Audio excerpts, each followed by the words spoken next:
Сигурен сум дека денешниот камен темелник ќе биде символ не само на една градба, туку и на врските помеѓу релациите помеѓу двете земји.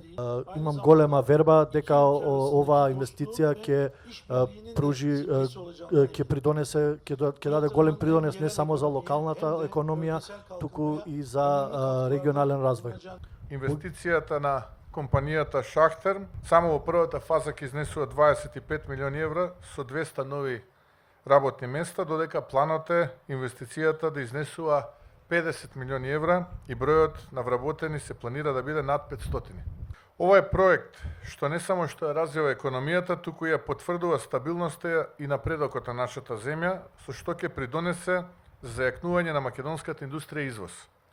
Особено ми е драго што компанија како Шахтер со повеќе од 40 години искуство ја препозна деловната клима на нашата земја како привлечна и се одлучи за својата прва инвестиција надвор во својата матична земја, токму овде во Македонија, во технолошките индустријски развојни зони.